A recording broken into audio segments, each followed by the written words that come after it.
আজকের লেকচারে আমি আলোচনা করব রক্তকণিকা নিয়ে। তো রক্তকণিকা সাধারণত তিন ধরনের হয়ে থাকে।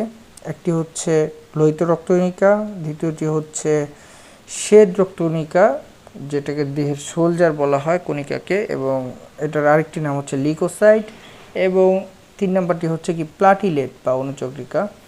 তো সাধারণত আমরা আজকে আলোচনা করব ডাব্লিউবিসি নিয়ে, মানে হোয়াইট ব্লাড সেল মানে লিউকোসাইট নিয়ে।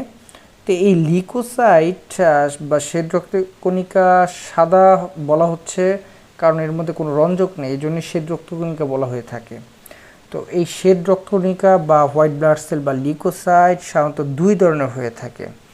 বিভিন্ন দুই ধরনের মধ্যে একটি হচ্ছে কি গ্র্যানুলোসাইট, একটি হচ্ছে অ্যাগ্রানুলোসাইট। গ্র্যানুল মানে কি দানাদার, এই যে আমরা একটা ফিগার দেখছি এখানে নিউট্রোফিলের, তো এটা একটা ডাব্লিউবিসি। তো এই ডাব্লিউবিসির মধ্যে এই দানা দানা যে কি দানাদার পদার্থগুলি দেখা যাচ্ছে কণাগুলো, এই জন্য এটা কি গ্র্যানুলোসাইট বলা হচ্ছে এই ডাব্লিউবিসিকে বা নিউট্রোফিলকে।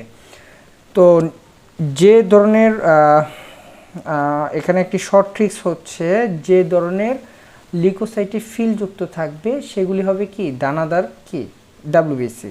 যেমন হতে পারে কি নিউট্রোফিল, বেসোফিল কিংবা ইওসিনোফিল। তো এই প্রতিটির সাথে কি আছে, ফিল আছে, এগুলি কি হবে দানাদার বা গ্র্যানুলোসাইট, একই কথা।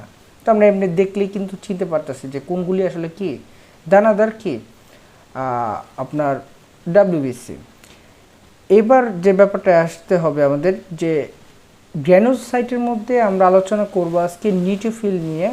তো এই নিউট্রোফিলকে আসলে কেন নিউট্রোফিল বলা হচ্ছে, নিউট্রো, প্রথমে নিউট্রাল থেকে নিউট্রো কথাটি এসেছে। এই যে এখানে যে দানাগুলি দেখা যাচ্ছে, এই দানাগুলি, এই ডাব্লিউবিসির মধ্যে যে দানাগুলি দেখা যাচ্ছে, এই দানাগুলি সাধারণত ক্ষার বা অ্যাসিড নিরপেক্ষ, মানে অ্যাসিড এবং বেস কি নিরপেক্ষ হওয়ায় এই দানাগুলি, এই জন্যে এই দানার উপর ভিত্তি করে এই ডাব্লিউবিসিকে বলা হচ্ছে কি নিউট্রো। আর ফিল মানে তো দানা, বুঝতেই পারছেন।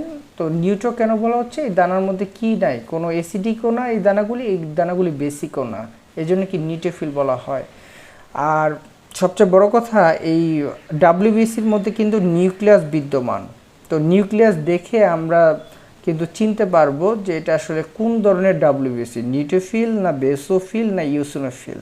তো আজকে লেকচার যেহেতু আমরা কি দেখতে পাচ্ছি, নিউট্রোফিল নিয়ে আলোচনা করতেছি, এই নিউট্রোফিলের দানাগুলির মাঝে কিন্তু আমরা কি দেখতে পাচ্ছি, আমরা নিউক্লিয়াস দেখতে পাচ্ছি। আর এই নিউক্লিয়াসের আকৃতিটা হলো পলিমরফিক, মানে অনেকটা, মানে একটা নিউক্লিয়াস, এখানে অনেকগুলি নিউক্লিয়াস একসাথে যুক্ত আর কি, এখানে একটা নিউক্লিয়াস না অনেকগুলি একসাথে যুক্ত, আর এর জন্য বলা হচ্ছে পলিমরফিক নিউক্লিয়াস এখানে। তো পলিমরফিক নিউক্লিয়াস কোথায় থাকে, পলিমরফিক নিউক্লিয়াস ডাব্লিউবিসি নিউট্রোফিলেই দেখা যায়। অন্যান্য ডাব্লিউবিসিতে শেপগুলি, নিউক্লিয়াসের শেপগুলি আলাদা থাকে, এবং এই শেপের উপরে ভিত্তি করে কিন্তু বোঝা যায় কোনটি আসলে কোন ধরনের কি ডাব্লিউবিসি বা লিউকোসাইট। তো এই লিউকোসাইটটা, এই আমাদের যে নিউট্রোফিল লিউকোসাইটটা আছে, এটা আমাদের দেহের মধ্যে অনেক উপকার করে থাকে। সোলজার, দেহের সোলজার হিসেবে কাজ করে। এর আয়ুকাল 2 থেকে 5 দিন হয়ে থাকে। এই ধরনের নিউট্রোফিল বা এই ধরনের ডাব্লিউবিসি হোয়াইট ব্লাড সেল আমাদের দেহে আসলে কি ব্যাকটেরিয়া বা ছত্রাক মানে ফাঙ্গাস যদি আমাদের দেহের মধ্যে রোগ জীবাণু তৈরি করতে যায়, তখন এই ব্যাকটেরিয়া ফাঙ্গাসকে ভক্ষণ করে থাকে নিউট্রোফিল। তো এই নিউট্রোফিলের আমরা কি দেখলাম আজকে, নিউট্রোফিলের কাজটা শুনলাম, এবং নিউট্রোফিল কেন হয়েছে, নামকরণ নিউট্রোফিল কেন বলা হলো, এবং নিউক্লিয়াস কি আকৃতি এটা দেখলাম, এবং নিউট্রোফিল গ্র্যানুলোসাইট না অ্যাগ্রানুলোসাইট এটা দেখলাম। তো কোশ্চেনগুলি পরীক্ষায় আসতে হবে নিউট্রোফিল কি ধরনের শ্বেত রক্তকণিকা, তো তখন আমরা অবশ্যই কি বলবো দানাদার মানে গ্র্যানুলোসাইট। এবং যদি আসে যে শ্বেত রক্তকণিকা আর দানাগুলি কি অম্লীয় না ক্ষারীয়, না এটা হবে কি নিরপেক্ষ। শ্বেত রক্তকণিকার নিউক্লিয়াস, শ্বেত রক্তকণিকায় নিউট্রোফিলের নিউক্লিয়াস কেমন, তো শ্বেত রক্তকণিকায় নিউট্রোফিলের নিউক্লিয়াস অবশ্যই কি পলিমরফিক টাইপের হয়ে থাকে। আর অবশ্যই এখানে যে ধরনের ধর্মগুলি বললাম সেটা হলো কি লিউকোসাইটের নিউট্রোফিলের কি ধর্ম আর কি, যে দানাগুলি হবে কি অম্লীয় হবে না ক্ষারীয় হবে না, নিউট্রাল হবে, এবং অবশ্যই শেপটা, নিউক্লিয়াসের শেপটা হবে কি পলিমরফিক। তো আজকে লেকচার এই পর্যন্তই।